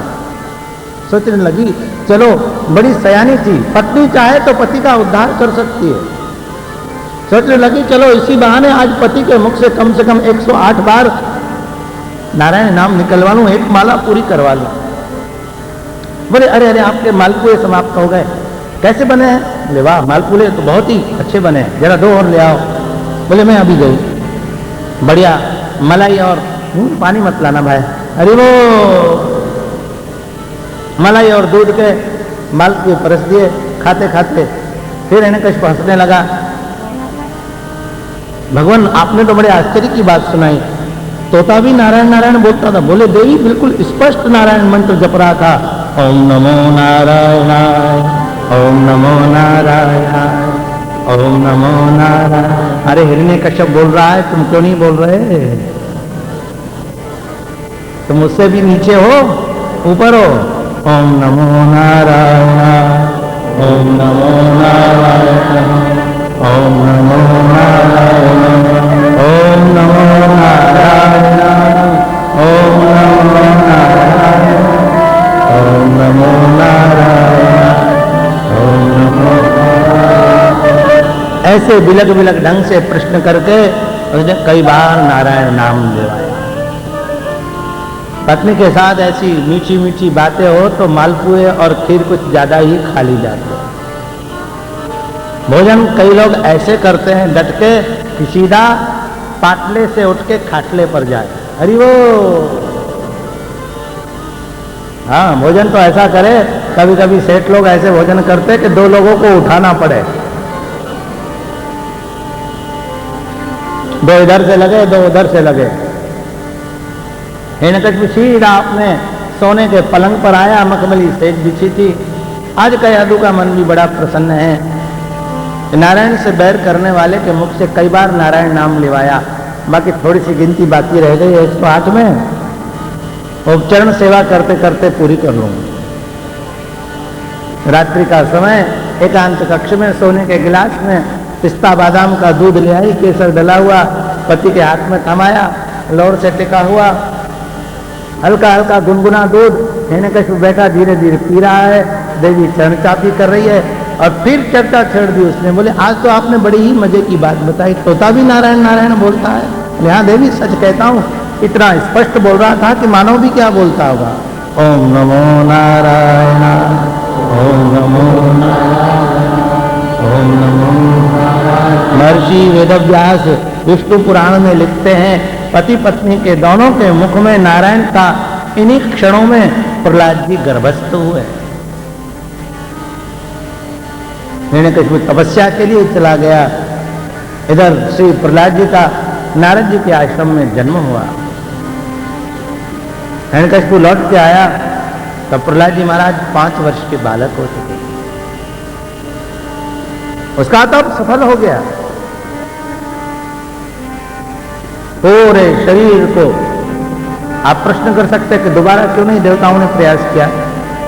बृहस्पति जी ने कह दिया कि अब अगर दोबारा हम लोग प्रयास करेंगे ना तो बिना तपस्या के ही तुम्हारे ऊपर चढ़ाई कर देगा। एक बात, कोई व्यक्ति एक बार सहन करता है, बार बार नहीं, और इतनी ताकत उसमें है।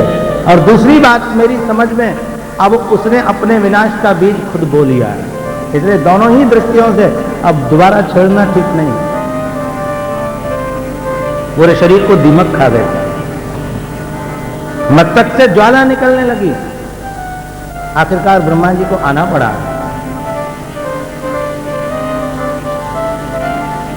ब्रह्मा जी ने पुकारा है, हे काश्यप, कश्यप नंदन, उत्तिष्ठोत्तिष्ठ भद्रते तपा सिद्धोषि काश्यप।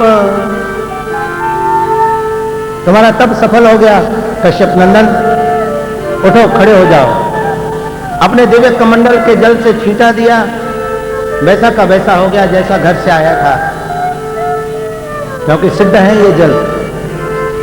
वरदान मांगो। पहला वरदान तो यही मांगा कि अमर हो जाऊं। ब्रह्मा जी बोले मैं खुद ही अमर नहीं, तुम्हें कहां से अमर बना दूं। तुम अपनी मृत्यु और अपने बीच में कोई ना कोई व्यवधान जो तुम्हारी समझ में आता हो डाल दो। और आप लोग जानते हैं हिरण्यकशिपु का प्रसिद्ध वरदान, न अंदर मरूं न बाहर मरूं, न दिन में न रात में, न सूखे से न गीले से, न अस्त्र से न शस्त्र से, न नर से न पशु से, ब्रह्मा जी के बनाए हुए किसी जीव से नहीं। और ये भी कह दिया आपके बनाए हुए 12 महीनों में नहीं। इसलिए भगवान को अधिक मास बनाना पड़ा जो इस समय चल रहा है। हरि वो बस एक बात चूक गया, उसने ये नहीं कहा कि 7 दिनों में, किसी दिन में नहीं, भगवान को 8वां दिन भी बनाना पड़े। अरे वो भगवान तो भगवान है, सर्वसमर्थ है, बना देते, उन्हें क्या है। लेकिन भगवान ने जानबूझ के उसको बुद्धि नहीं दी, क्योंकि 8वां अगर दिन बनता तो कौन सा बनता। जरा चिंतन करिए, ये जितने भी दिनों के नाम हैं, ये किन के नाम पर हैं? ग्रहों के नाम पर हैं। सोम, मंगल, बुध, गुरु, शुक्र, शनि, रवि। ग्रह कुल कितने हैं? 9। 7 ये हो गए, 2 कौन से बचे? राहु और केतु। तो सिद्धांत के अनुसार अगर 8वां कोई दिन बनाना पड़ता तो राहु और केतु में से कोई बनाना पड़ता। अरे वो शनिचरी भारी पड़ जाता है, राहु केतु आते तो क्या करते? अरे वो इसलिए भगवान ने इतना तो अपनी लीला चला ली, तो दिन नहीं बोला, वो बोल सकता था। अब ये हमारे चिंतन की चर्चा है, और ये चिंतन के लिए शास्त्र खुला है। शास्त्र में कभी जड़ होकर प्रवेश मत करो। अब एक पक्षी को भी देखे ना, शुरू में जरूर पंख फड़फड़ाता है, लेकिन बाद में उन्मुक्त उड़ान उड़ता है। इन संगीतज्ञों से पूछो, पहले तो बंदिशों में और स्वरों में बांध के रखते हैं, और बाद में कहते हैं अब ख्याल गायकी गाओ। ऐसे ही भगवान मार्ग में होता है, विद्वत्ता के मार्ग में होता है।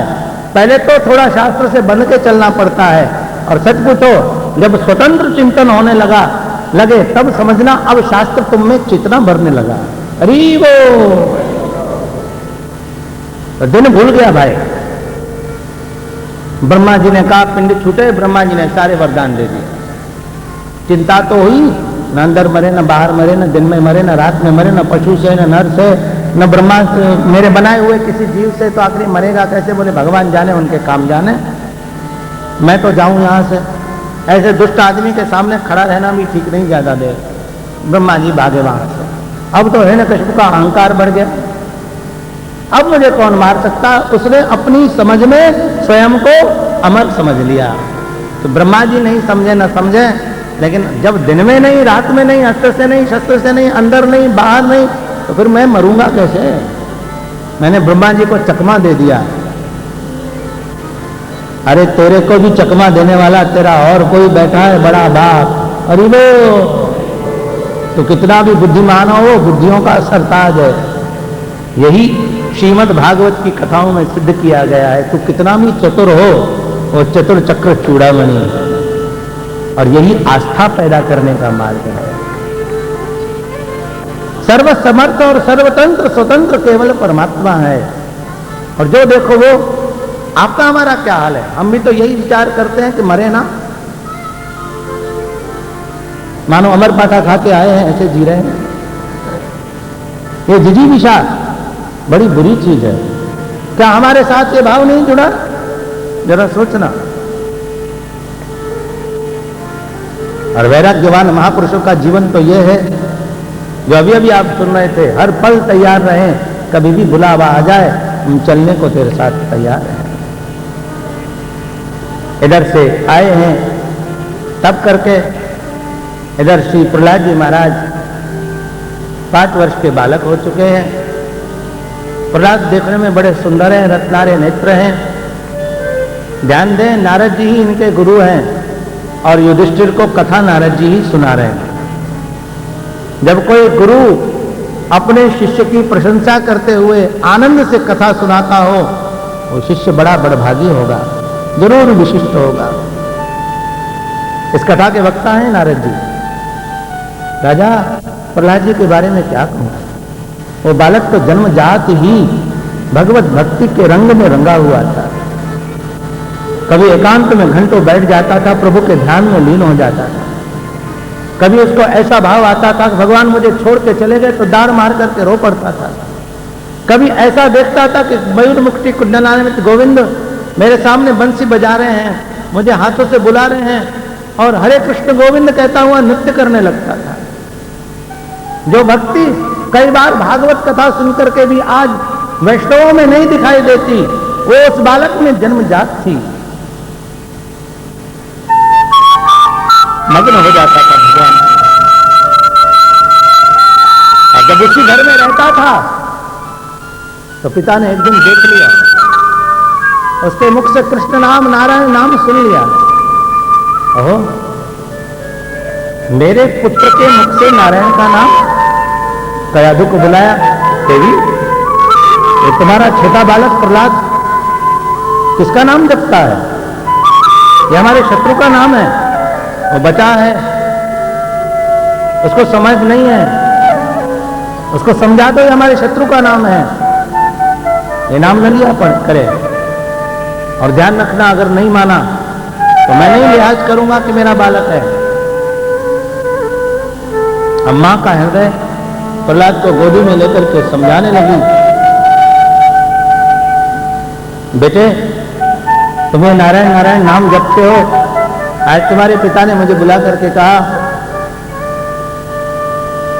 कि हमारे शत्रु का नाम है, ये नाम मत जपा करो, और जपना ही हो तो बेटे मनी मन जपा करो। नहीं माँ, भगवान श्रीमन नारायण के सबके सुहृद हैं, वो किसके शत्रु नहीं हो सकते। लेकिन बेटे मैं माँ हूं, उन्होंने कहा है अगर नहीं माना तो फिर मैं अपने बालक होने का लिहाज नहीं करूंगा। अरे माँ, जन्म मरण के दाता तो श्रीहरि हैं, कोई किसी को मार नहीं सकता, कोई किसी को जिला नहीं सकता। या कोई किसी को मार देता और जिला देता तो फिर ईश्वर की सत्ता को कौन मानता? माँ, लेकिन बेटे मैं माँ हूं ना। जरूर माँ जननी, मैं तुम्हारे चरणों में वंदन करता हूं, लेकिन तुम ही सिखाती हो, जगत के माता पिता तो परमात्मा है। अब सत्य को कैसे झुठलाया जाए? प्रहलाद जी को इस तरह प्रभु का नाम लेते हुए देखा। एक दिन गुरुपुत्रों को, षंडामर्क को बुला करके सलाह करने लगे। उन्होंने कहा बालक है, अब 5 वर्ष का वैसे भी हो चुका है, आप हमको आज्ञा दे दीजिए, हम उसको ऐसी विद्या पढ़ाएंगे, नाम संकीर्तन वगैरह सब भूल जाएगा। साइंस, जूलॉजी, बायोलॉजी ऐसा उलझा देंगे, नाम वाम लेना भूल जाएगा। आज जो विद्या पढ़ाई जा रही है आसुरी विद्या ही है। जिनके घर में ठाकुर सेवा है वो भी मंदिर में जाकर के प्रणाम नहीं करते। आज की कॉलेजी विद्या सिगरेट पीना सिखाती है, गालियां देना सिखाती है, पहनावे ही बदल गए, वृत्तियां ही बदल गई। पहले हर घर में, परिवार में एक ठाकुर द्वारा होता था, घर का हर व्यक्ति नहा धोकर के वहां प्रणाम करने जाता था, हर घर में त्योहार होते थे। अब केवल घर के बड़े लोग पूजा कर लेते हैं, नाम के लिए नियम निभा दिए जाते हैं। आज सारा भोगवादी जीवन हो गया। षंडामर्क ले गए अपने आप पढ़ाई कराने के लिए। प्रहलाद जी महाराज को जो पढ़ाते थे वो पलट के सुना देते थे।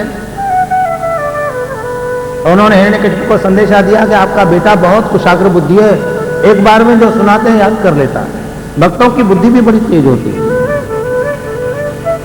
उनकी चेतना बड़ी तीव्र होती है। और निश्चित बात है, ये सारी बुद्धि कहां से आ रही है? परमात्मा से। आप जितना परमात्मा की ओर बढ़ेंगे ना, आपकी बुद्धि तेजस्विनी हो जाएगी। भगवान गीता में कह रहे हैं बुद्धि योगम ददामी, मैं उसको बुद्धि योग प्रदान करता हूं। आप जितना तेजस्वी होते जाएंगे, अध्यात्म की ओर ऊंचे उठते जाएंगे, आपकी बुद्धि विराट का धारण करती चली जाएगी।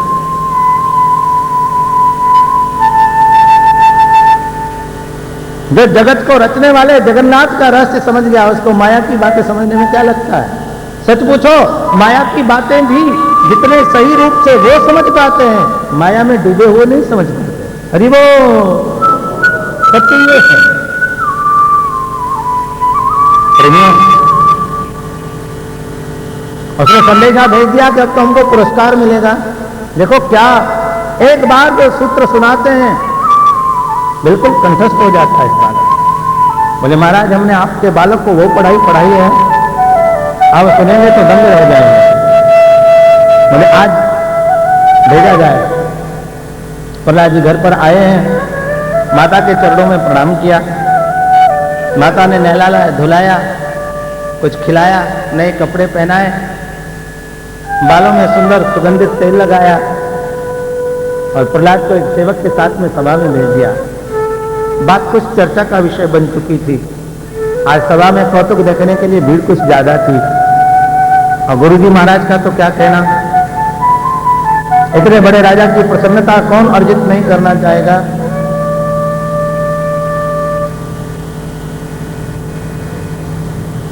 प्रहलाद जी ने जाकर के अपने पिता के चरणों में प्रणाम किया।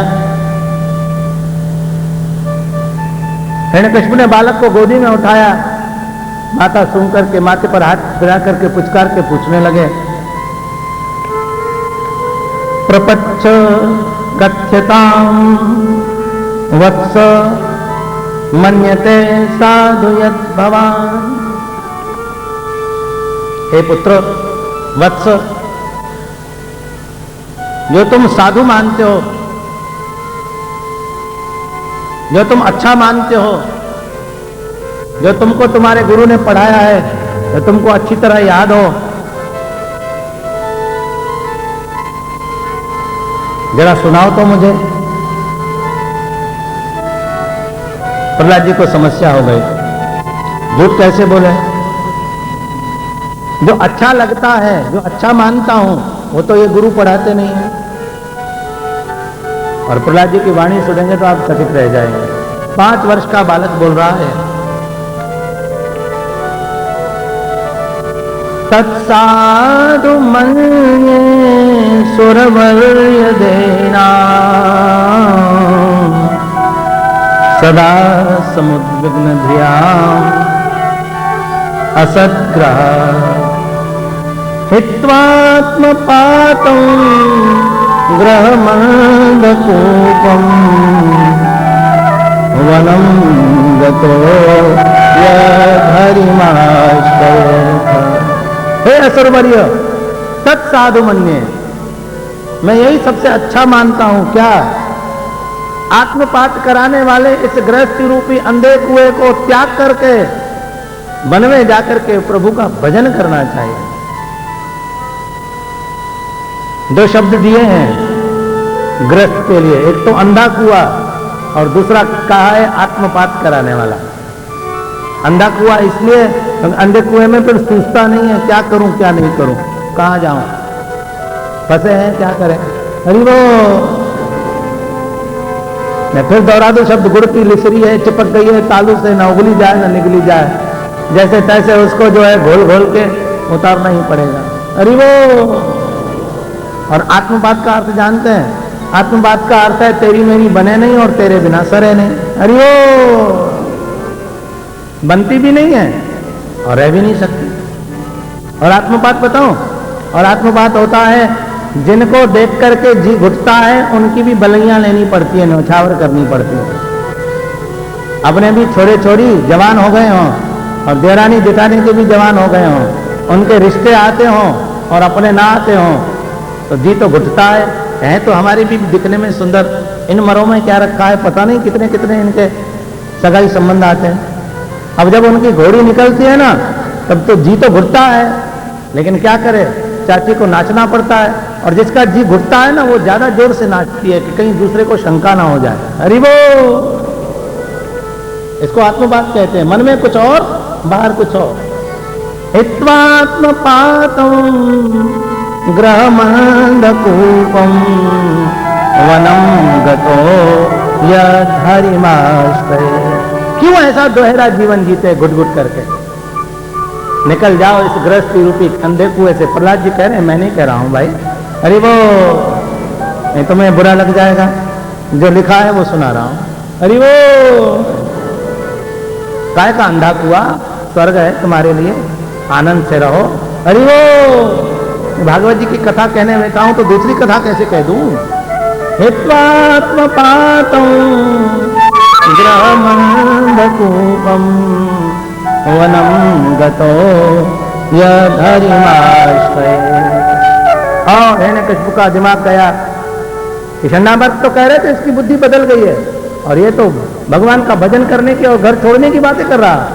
अरे ओ षंडामर्क, माने माथा को उन्हें मेरे सामने क्या बताता है यहाँ कि इसको क्या हो गया। अरे वो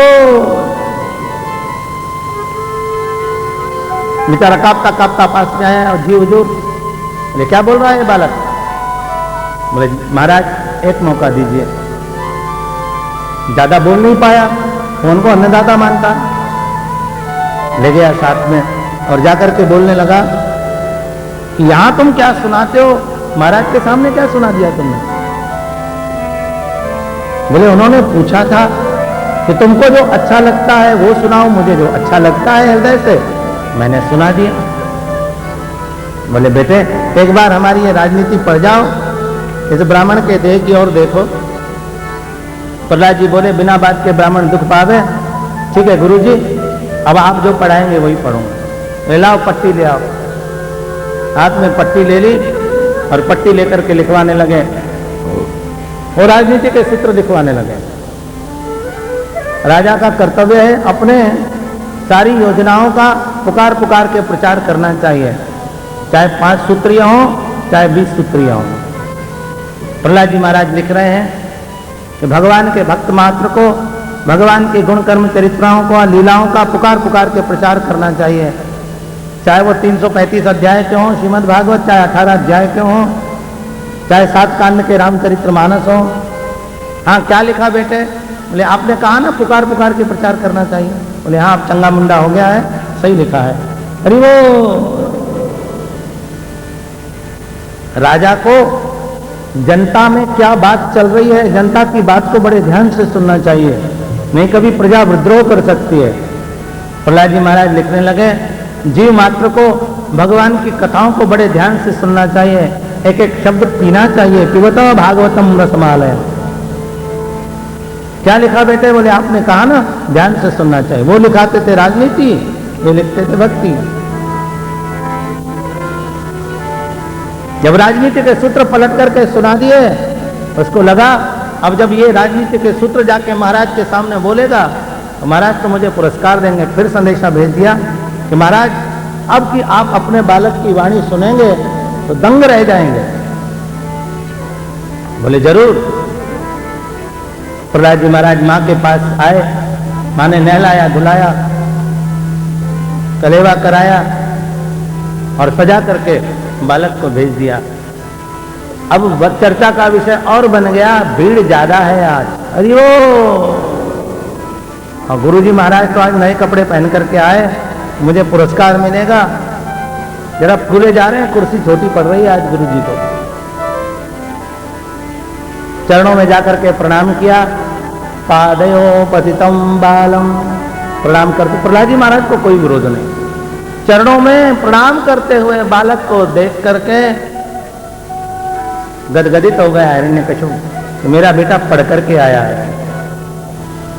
उठाया गोदी में मस्तक सूंघा, पुचकार करके कहने लगे कि हाँ बेटे तुमको तुम्हारे गुरु ने जो सिखाया है और उसमें जो तुमको अच्छी तरह याद है जरा सुनाओगे? गुरुजी ने इशारा किया कि अगर ठीक से याद ना हो दूसरा मौका है, ये गड़बड़ मत करना। और तुम्हारे जो अचकन की जेब है ना उसमें मैंने पर्ची रख दी है, लोग गुरुजी ही नकल करने की बात सिखा रहे हैं, ये गुरु लोग ही ज्यादा बिगाड़ते हैं। अरे वो बोले मैंने उसकी जेब में पर्ची रख दी है। बोले चिंता मत करो, 1 दफे नहीं 6 दफे सुना दूंगा। प्रहलाद जी महाराज खड़े हो गए, जरा देखे एक निर्भीक बालक भक्त की लीला। हिरण्यकश्यप जैसे निशंस व्यक्ति के यहां नवदा भक्ति की घोषणा कर रहा है। अभयम सत्व संशुद्धि ज्ञान योग व्यवस्थित है। श्रवणं कीर्तनं विष्णु स्मरणं पाद सेवनम अर्चनम वंदनम दास्यम सख्यम आत्मनिवेदनम। पिताजी जीव मात्र को भगवान की गुण कर्म चरित्र लीलाएं बड़े ध्यान से सुननी चाहिए। गुरुजी महाराज के तो पसीने छूट गए। अरे वो कि वहां क्या सुनाता है, यहाँ आके इसकी चाबी कैसे खुल जाती है। भगवान के नामों का और भगवान के गुण कर्म चरित्रों का आनंद पूर्वक कीर्तन करना चाहिए। एकांत में बैठ करके उनके नाम का जाप करते हुए उनके स्मरण में डूब जाना चाहिए, जो प्रहलाद जी की वास्तविक स्थिति है। संतों को उनका स्वरूप समझ करके उनकी सेवा करनी चाहिए, शिव विग्रहों की सेवा करनी चाहिए। भगवान के अर्चा अवतारों की पूजा करनी चाहिए, आरती उतारनी चाहिए, श्रृंगार करना चाहिए, उनके चरणों में साष्टांग वंदन करना चाहिए, उनके मंदिरों की झाड़ू बुहारी लगानी चाहिए, दास्ता करनी चाहिए। कितने लोगों को आरती करते तो बनता है, लेकिन झाड़ू लगाते नहीं बनता। तो पूछेंगे झाड़ू कौन लगाएगा? दूसरे दास दासी आएंगे, तुम तो राजा रानी हो। अरे वो भगवान के साथ सख्य स्थापित करना चाहिए, मुख में कौर देना चाहिए। स्वयं महाराज अम्बरीश, नवम स्कंद में कथा आएगी कल, अपने ठाकुर के मंदिर में खुद पोछा लगाते थे। अरे वो आज 4 अक्षर भागवत के हम पढ़ जाते हैं, खुद को बहुत बड़ा विद्वान समझने लगते हैं। माता कौशल्या अपने ठाकुर के लिए भोग स्वयं पधराती है। आप दर्शन करें रामचरितमानस में इस लीला का वर्णन है। समय सापेक्ष है, कभी राम कथा कहेंगे तो सुनाएंगे। हरि वो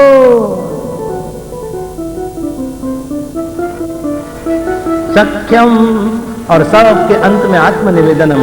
ठाकुर मैं नक्षिक आपका हूं। और महाराज गोदी से उठा करके पटक दिया नीचे और बड़ी जोर से चिल्लाया, अरे ओ चंडा मर्क। उसका तो बेचारे का निकल गया अर्क, अब नहीं बचने वाला। निकाली तलवार और तलवार खींच करके कहता है यहाँ, अब उसके तो पांव खुल गए, उठा नहीं जाए। बोले आते हो नहीं, ऐसे फेंक के देता हूं तलवार। बगल वाले बोले गुरुजी चले जाओ, कहीं अन्नदाता गुस्से में निशाना चुक गए तो किसी बगल वाले को ले बैठोगे, और आपसे नहीं जाया जाता हो तो हम 4 मिलकर के तुम्हारी कुर्सी वहीं धरे आए। बोले भैया अब 4 ही उठाएंगे, थोड़ी देर में अन्नदाता के हाथ में तलवार चमक रही है, उसको देर नहीं पड़ती आदमियों को मारने, वो नहीं देखेगा गुरु, जाना तो पड़ेगा। जैसे तैसे हिम्मत बांध करके गए, इधर आओ। बोले लो आ गए महाराज। बेचारे की जान निकल गई। बोले क्यों? आजकल तुम्हारे कोर्स में नवदा भक्ति चलता है, क्या बोल रहा है बालक? उसने कहा आज ये मरवाएगा, आज तो कहना पड़ेगा कुछ। उस दिन तो चुपचाप रह गया मैं। नमात् प्रणीतम न पर प्रणीतम सुतो वदत्येष तवेन्द्र शत्रु। सच बताओ महाराज, ये मैंने नहीं पढ़ाया है, तो तुम्हारे स्टाफ के किसी और टीचर ने पढ़ा। अरे बोले किसी और को मार डालेगा। बोले किसी दूसरे ने भी नहीं पढ़ाया। तो तुम्हारे यहाँ क्या पढ़ाई नहीं होती? मूंगफली खाई जाती है, स्वेटर बुने जाते हैं, जैसे सरकारी स्कूलों में होता है। अरे वो बोले पढ़ाई तो होती है, जो आपका पुत्र कह रहा है